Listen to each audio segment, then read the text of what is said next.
broadcast network, AFTERBUZZ TV. Over 20 million weekly downloads in over 150 countries, and your number one source for after-show entertainment.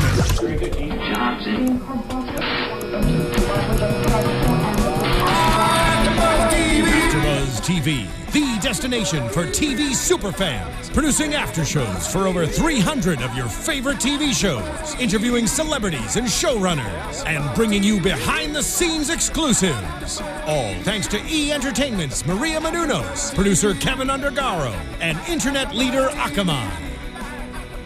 Now, let the buzz begin! Hey everyone, I know, right? Let's all be men on the run. Welcome everyone to another edition of the Whispers After Show. We're talking season 1, episode 3, Collision. So many things colliding tonight too. So many things colliding tonight. I'm your host, Alison Dean. You can find me on all social media at the Alison Dean, and please follow all things AfterBuzz. You can find us at AfterBuzzTV.com. You can also find us on Twitter, AfterBuzz TV. Follow us there, chat with us, comment, all that jazz. And actually, we have this fantastic survey happening at podcast1.com right now. It's a great way to let us know how we're doing, what you like, what you're watching, what you're listening to. So please take the survey. It's only 3 minutes. It'll be over in a breeze, and that's at podcast1.com. And I'm joined today by the most fabulous co-host. Aww. Yes, she is, and she's lovely to look at. You're so sweet. So are you. Give everyone all of your info. Hey guys, I'm April Whisenhant. You can follow me on Twitter and Instagram at April Whisenhant. And I'm so excited to be here since I missed last week. I know, we missed you desperately. And actually, Tari, we're missing him tonight. He's not feeling good. But we'll all be here next week. Yes, he'll be back because we're not going to let him skip another week. Even if he's sick, sorry. Yeah, he's going to have to just show on up because we'll need all of his scientific analysis of things that April and I both are not capable of understanding. I'm like, oh, the kids were cute. I know, right? Exactly. Okay, so let's dive on in. Yeah. This was another pretty beefy episode. We got some backstory between Sean and Claire. We got the flashback. She took the backpack in the previous episode from the doctor's house when he left his backpack there. Why did he leave his backpack there? What an idiot. But I guess he doesn't think about those things. Obviously, he can't really control his mind. That's true. So the whole time I'm like, wait, how did she get that? When did that happen? Right. And when you put 2 and 2 together, I guess he just, he got so into doing that weird tattoo drawing or whatever that he's like, I can't think about anything else. But yeah. And then I had to go. Right. Yeah. So we got some interesting backstory about, obviously there was some tension in their relationship before he left to go on this undercover mission right before he disappeared off the planet. Right. And so I guess it was, obviously it seems like he had just found out, or Claire had just told him that she had a thing with Wes, and obviously things are not that good. The thing in this scene that I kept wondering the most about is how she made a reference to Henry losing his hearing. Right. And he was like, don't blame me. Right. So I'm so curious to see kind of what happened and why she would even have ever said I blamed him. Because her mom says the same thing. She's like, you did blame him. Right. At the time. So it could be it must have been some kind of like outing between the two of them, or some, that's where my mind went. Like, it has to be something like that, because how else can you just, obviously accidents happen, so I'm guessing she must have had a really tough time, obviously, with whatever happened, but I'm sure we'll learn it. Oh, I'm sure we will too. How about him? Whenever he's watching the TV, Henry, and he speaks to the TV and the grandmother hears. You mean from last week? Oh, yeah. Oh, see, that's because I didn't. You're like, it's overlapping. You're like, let's talk about that. I forget because I didn't. But the whole time I'm like, oh, he's definitely going to get caught. Sorry to go back to that, but I just thought about it. And I brought that up last week because that was something that I noticed. Historically, he wouldn't have had the volume on the TV, or if the volume had been on the TV, someone probably would have regulated it. So yeah, I thought so too. Yeah. So in this backpack, it was like the backpack of wonders because she was just pulling so many things out, and she finds this receipt. And she flips it over, and there's all these numbers on the back, but obviously there's an address on it. Right. And we got a good quote from Wes when we'll get to that portion. But if you want to know where someone's going, find out where they've been. Way to go, wing girl. Yes, love it. And so what does she do? She's an FBI agent. She goes to seek out this location. It's a bakery. It's called like never mind. I'm not going to try and pronounce that. It's a bakery. It's a bakery. Which also, not only is it a bakery, but they're funneling money from the Middle East, or they're using it as a shell for to getting transfer like illicit funds, or even if they're not, just to do some illegal transferring of something. And we come to find out, Claire was very persistent, and we find out that in fact these bank numbers, or they were bank numbers. It was an account number for some kind of a wire transfer that Sean must have received, and he just got one the day before, she said. And then a month before, after when the bombing happened at Westings. at Westings. So she's now correlating a lot that is her husband a mass murderer / terrorist. I mean, it's so crazy because in the flashback tonight, when we see them arguing, this is clearly like a last minute thing that he did in order to probably, let's say, get his mind off of whatever was going on at home. Right. But so that's what makes me wonder, like, where his involvement started, because we hear whenever Wes is listening to the transmission from when Sean's plane went down. Yep. And we hear him being like, I'm going down, and no way, like, you can hear the other people speaking to him, but he clearly can't hear them. So it's like, did he not have no involvement until like something just went awry, and then they did whatever to his plane and then kind of took over him from there? That's kind of what I think, but I don't know. That was an intense moment in this episode tonight. That we had a few, and just the whole season. Speaking of planes going down, there's a fantastic new show that's actually going to premiere this week. It's on ABC, good old ABC. It's premiering June 18th. It's the Astronaut Wives Club, and it's about this fabulous group of the first ladies of space, essentially. Their husbands have traveled into space. Hopefully their shuttle's not going to come down. Right. And it recounts all of their fun adventures together as the first ladies of space, heels and all. And it's based on the best-selling novel. So it's definitely a show to watch. I'm on the panel, so. And April is on the panel, so all the more reason. It's supposed to be amazing, so. I think it's going to be a good one. But that's this Thursday, June 18th, ABC. All right, so now so you were talking about the transmission that we heard, and I think that was actually very important that we finally got that bit of information, because you could see on Wes's face just how he had like an epiphany of sorts. I mean, he was definitely, dots were connecting, things were happening, and it compelled him to recount all that footage at Westings. That was creepy footage. That was so creepy. Seeing like the boy turn around and stare at the lights and then turn back around, and it was just... I really thought that they were actually going to zoom in on like what he was saying. I was surprised that they didn't do that, because I actually was thinking, had they done that, he might have been saying the word drill, or who knows, or saying something more that could have given some more context. So I thought that was a little, because they clearly have the technology to do that, right? Exactly. And so, well, I'm like, if he's communicating through the lights, like, why weren't the lights like flashing and doing all that? I mean, I guess obviously Drill's smart enough to get around that, I guess, but I don't know, it was just really creepy seeing him, because you can see he's just clearly possessed, basically. Yep. I mean, possessed is a little strong, but I mean, pretty much he's being influenced by this other force. What I couldn't really tell, and obviously they showed it to us twice, was I couldn't tell that there was a shadow. I couldn't. I was like, wait a minute, what am I missing? I wish you would have been in the room with me whenever I was watching that part, because I rewound it so many times, being like, wait, what am I missing? Can I see the shadow? Okay, thank you. I really didn't see it. I'm like, please, everyone out there, did you all see what we're not seeing? I was watching on a very large TV, so I feel it wasn't like a small computer screen or anything. Anyway, I was going a little batty. Sloan saw it, so that's all that matters. Yes. But we figure out that David Miller was basically the target of sorts at Westings. Right. And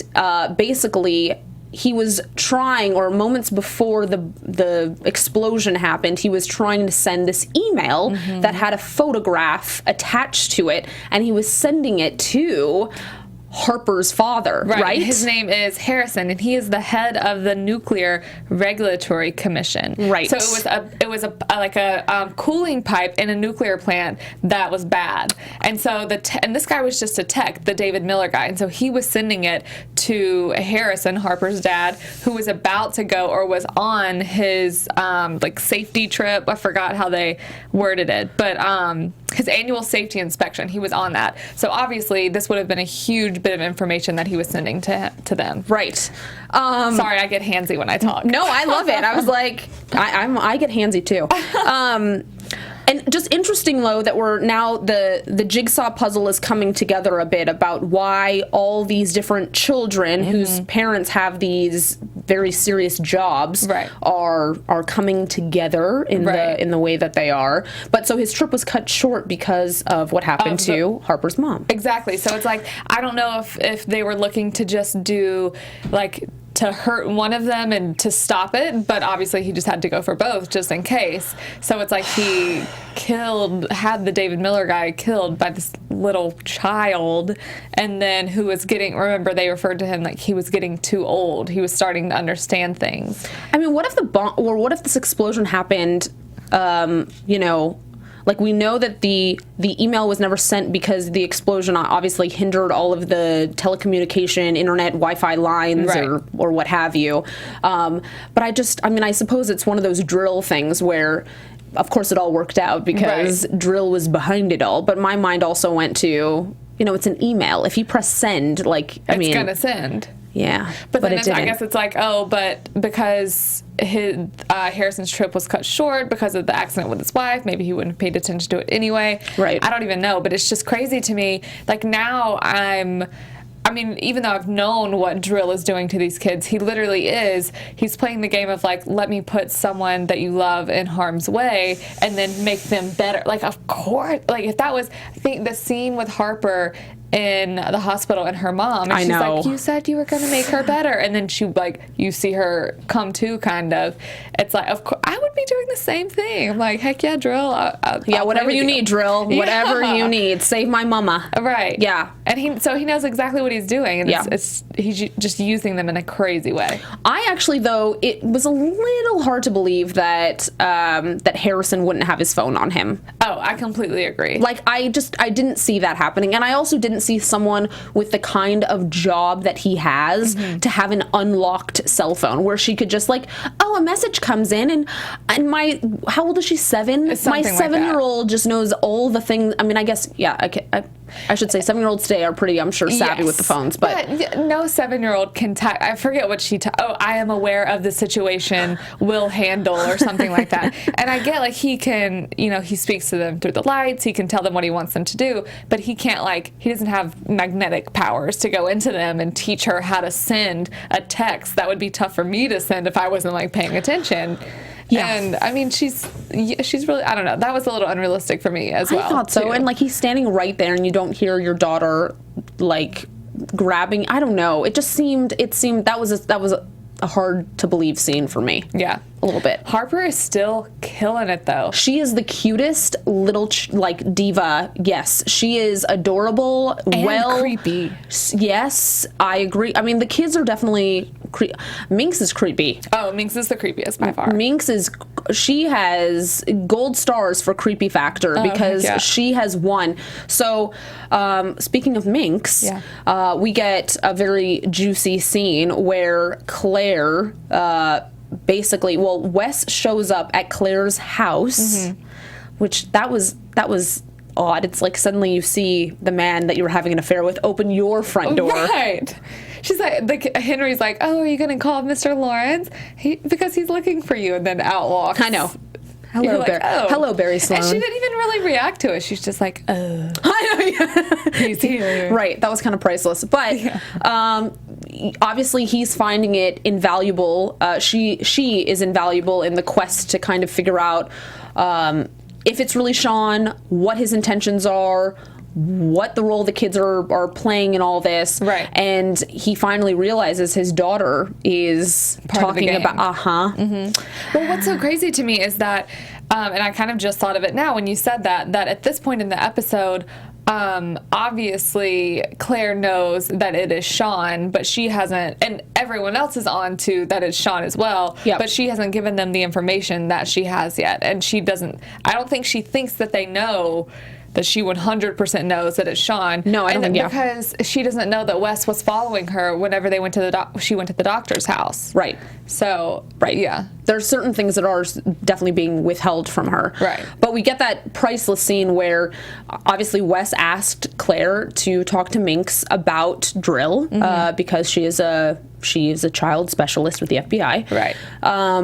And wow, what a scene that was. I mean, how awkward for well, not only Minx, but for Minx's mom. I know. That's what I kept thinking the whole time. I'm like, you are a better woman than I am. Because I mean, like, I get she wants to help her kid, though, because her kid's talking about imaginary men named Drill. Yeah. But at the same time, like, the fact that she could sit there and be like, we need her right now. I'm like, I know, like, well done, sister. Yeah, I know. You really... So, and that was an interesting scene, because at first, Minx was very, very resistant to any conversation with Claire. I mean, did not want to give anything up. Right. I mean, at first, I thought she was penetrating a little bit. She was kind of... And then all of a sudden, all defenses were up. Like, I'm not doing this with you. I'm not telling you anything. Right. I hate you. I hate you. I hate you. I hate you. You're the woman who makes mommy cry. I was crushed by that.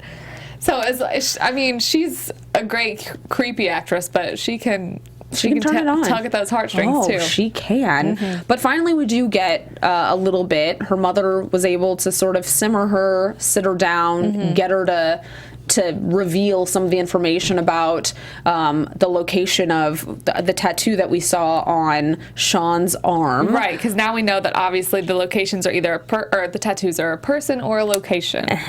And it's the logo. So I guess she had drawn out different like pipes, I guess, or the pipe system to what we now know is the nuclear power plant. The Harper Point nuclear power plant. That little symbol that kind of looks like a magic hat to me. Yeah, that's good. Yeah, for the power plant. So that's clearly where he's headed. Right. And that brings us to the whole crazy Sean on the run. Oh my gosh. Whatever that was. He takes the doctor with him. Yeah, hostage. Takes her hostage from her. Yeah. Grabs onto her. Scary. That's scary. Yeah. Although... I don't know, as much as he's wackadoodle, and obviously she knows he's nuts and, like, lost all memory. Right. I wondered if she really felt like he was gonna kill her. Dangerous? Yeah. Well, I mean, obviously you're gonna be scared when this, you know, mentally well, he's not mentally insane, but at the moment he seems like he is. Mentally insane person is holding a gun to you saying go. Of course you're going to be scared, but at the same time I'm like, he doesn't even have the like demeanor to kill her. But then again, he's been in these, but I mean, we saw him straight up tattoo himself and do some weird crazy stuff. Just straight up like choke that guy. Or not choke him, but he broke his neck. That's true. Because so I don't think whenever he's even slightly aware that he would do something like that, but when he's not, then, I mean, she doesn't know anything. But he takes her everywhere, to a gas station, to cut his hair, and he almost gets caught. So she did the intelligent thing where when she was paying for all of his grooming products, gotta switch it up. Which actually, that didn't make any sense to me too. Like, him shaving his beard is not suddenly going to make it so that people don't recognize him. If anything, he's going to look even closer to the Sean that they have photos of. Right. But I guess if they are looking for a person, they would probably say a bearded man or a man with a beard. So maybe it would distract people because the drawing they're showing is everyone a bearded man. You're right. So I guess it would maybe distract people for a second. It's not going to be anything that's like, oh, you have straight hair and I don't recognize you now. But we definitely got in when he was doing all of his grooming activities. We did get that he was being communicated to by whomever, because obviously he was tipped off. The doctor. It's like Morse code, right? We don't know yet. Although we are getting a lot of interaction on with the YouTube comments, and we appreciate all that. Yes, actually, absolutely. I'm looking at all of them, and I find them all very insightful. Yeah, I'm gonna look up last week's and see if we have anything good at see what everyone else thinks. Okay. But we no, the way that the lights were going off and he was like tapping his finger like this, so it made me think of something that's like Morse code. It was funny that all that information though that was happening all amounted to run. Exactly. I was like, really? That's all that was? That seemed like a lot more than just run. Well, I just knew. I'm like, oh, it's gonna be. They're saying the doctor gave him Claire's card and told her to call them and la la la. So go. But no, it was just run apparently. I also thought it was weird when Claire's, is he her partner? I mean, not really. Now he's running lead on the case, the other agent. Yeah, well, because it's her husband, so I guess they can't. But I thought it was weird that he answered her phone. I don't find that to be protocol. I mean, or at least I can't imagine. The beauty of television, I guess. That's, I guess, chalk that But up. no, I thought the same thing at first, though, because I'm like, I mean, obviously they know that, some important people are probably trying to reach her. But at the same time, it's like, dude, are you really going to answer her phone right now? But I guess so. And they go to the gas station, but of course, Sean and the duck had already escaped. Right. Conveniently found another vehicle to escape with because they're very resourceful, the two of them, when they're together. Not really. I'm being silly right now. Sorry, I'm reading through comments. Okay. So. Anything good? So this one says, this is Ron Simpkins. He says, did it occur to you that Sean might be in opposition to drill? So that's not what we're talking about, obviously, but I'm just scrolling through, and that one kind of, I was like, huh? That was definitely an interesting one, but right now I think it's a little too soon to say something know, like that. because right. Yeah, I kind of do. Yeah, it's possible. It's not. I mean, right now, to me, everything is possible. Very true. I'm surprised by it every week, so. Right. It's like every week we're getting a little bit more. So finally, Sean instructs the doc to, here's the other thing. Why did he need her anymore? Is he not capable? Himself. Right. Exactly. Is he not capable? We've not seen him drive. At the power plant, I think. She's got to play some sort of part. Like, he needs her for something. So we're going to see that next week. I guess. A good prediction, April. Oh, thank you. A little early. I guess I wasn't thinking that. It's possible. Maybe he does need her for some thing. Some task. Right. Because everything that they've done so far is purposeful. It has intention. And because he's almost, I get, like, maybe he wants, a helper, or maybe he looks, if it's him and another woman, he looks less guilty walking up and stealing a car. But at the same time, it's like she's also a risk, because there's the risk of her dropping the card to the attendant at the gas station or wrecking the car that they steal. So I don't know. I feel like she has to be of use at some point, but she definitely did not expect, after she wrecked the car and she got out of the wreckage, not that it was like, she didn't really, it wasn't wrecked. That bad. It like tipped over. Yeah. But I certainly saw it in her face where she was not anticipating that she would be stuck inside the walls of an electrical fenced environment. And then she was not thinking that Sean was gonna walk up and stick his hands on it, and he shut everything down. So his body, it's the whole plane frozen lightning scenario that we saw in the first episode. His body is conducting energy. Yeah.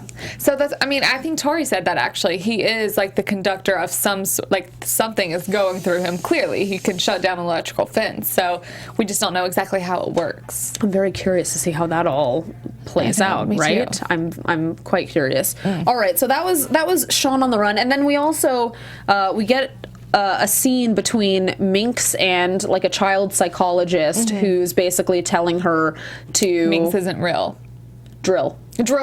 Minx is real. Drill is not real. Right, and he's trying to really hammer that in. Right. That also I was having a bit of a struggle with, because she's been also so resistant to other people telling her that drill isn't a thing, or I don't know. Or drill she shouldn't have an imaginary friend, or yeah. So that whole her just saying, "Oh, sure, I can accept that."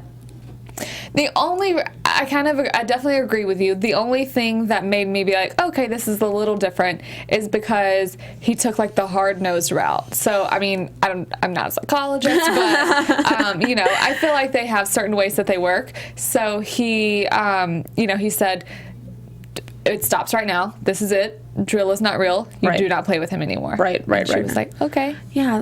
It's a little weird, but maybe it's different, you know, coming from someone who isn't her family or who isn't Claire, or obviously she hasn't talked to Claire at that point in the story.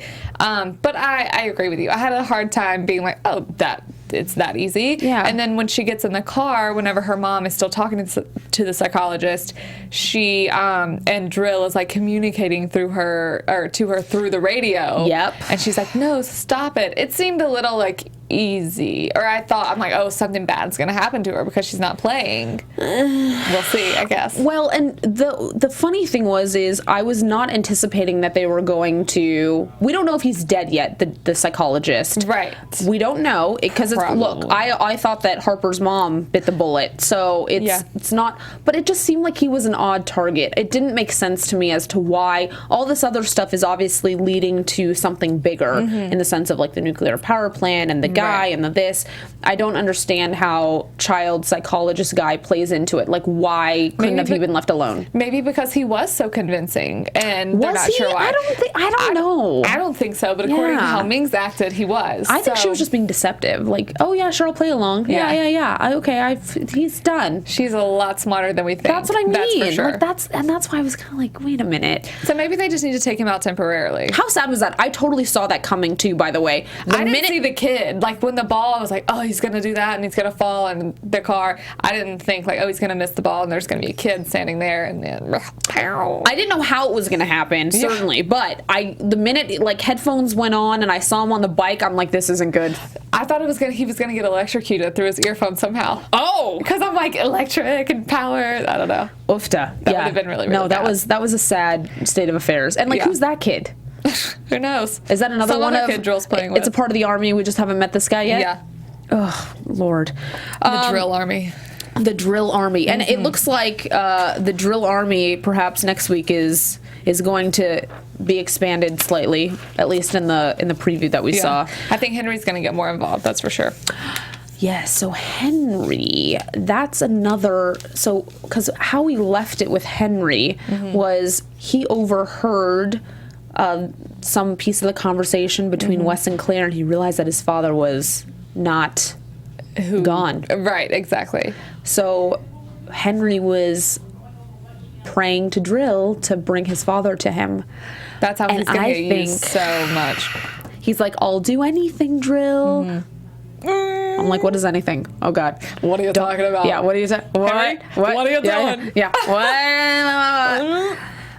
So I think that's going to be freaky deaky next week because we definitely I do want to see Sean and his son together. Me too. I do. I just wonder if he's completely devoid of any memories of his family. I mean, he seems like it as of right now, but I feel like maybe there's a part of me that wants to see him in his current state with Henry just to see if like anything triggers something. Or and then there's a part of me that obviously wants to see him after he's not whatever he is right now, but who knows if we'll ever even get to see that. But I don't know, I just feel like Henry could bring something. I love Henry. Him. I love little Henry. He's so sweet. So I think we might be touching on predictions a little bit right now. So maybe we should just TV prediction. let's just dive on in. What do you think, April? Henry praying or talking to the plane, begging Drill to bring his dad back. That got me right there. But I think that Drill's going to use Sean against Henry, or to get Henry to do a lot of stuff, because Henry kind of has a lot of power right now. People don't think he can talk. People don't think he can hear. So I think maybe Henry will probably be privy to some conversations that people don't necessarily want him to be privy of. Right. But they don't know. So the preview for next week, I mean, obviously some explosions happen. It was just, I didn't really know what to make of it because it was so, like, just... Well edited. It was so well edited. Basically. So, I don't know. Obviously, something's gonna happen with this nuclear power plant. Something is definitely going to happen with a nuclear power plant. I'm hoping that our doctor is going to survive. Me too. I'm hoping that our child psychologist man also did not bite the bullet. But I'm very curious as to why that all went down. So hopefully that's just not something that they're gonna forget Sweep about. under the rug, right. Because I thought that was odd. And I definitely hope they start or it seems like they were setting the stage tonight for more of the Henry storyline to really emerge, because they're planting more seeds, they're building it up. I mean, obviously Sean is staying in town, or he's doing things, where his family is. Right. So I'm hoping we get some engagement. I really am. I really am so hopeful that he's not a lost cause. He's not. He can't be. Like, please. He seems so sweet in the scene of. I mean, obviously he was angry, but I'm like, I know you're a good man. I know deep down, it's in you somewhere. It's there. He'll remember. In you somewhere. Well, I think next week is definitely going to be. It's also going to be interesting for us. Oh yeah, I'm excited. Thank you all for tuning in with us. I'm your host, Alison Dean. You can find me on all the social media at the Alison Dean, and we'll certainly be engaging with you until next week with YouTube comments and all that jazz. And you can also find me on my YouTube show, Winos and Onesies, and that's April. Well, April, where can they find you? Yeah, y'all can find me on Twitter and Instagram at April Whisenhant. Definitely comment. We love reading them, interacting with y'all, and we'll see you next week. We'll see you next week. It's been fun. Yeah. And Tari will be back. From executive producers Maria Menounos, Kevin Undergaro, Phil Svitek, and the entire AfterBuzz TV staff, we would like to thank you for listening to the AfterBuzz TV network.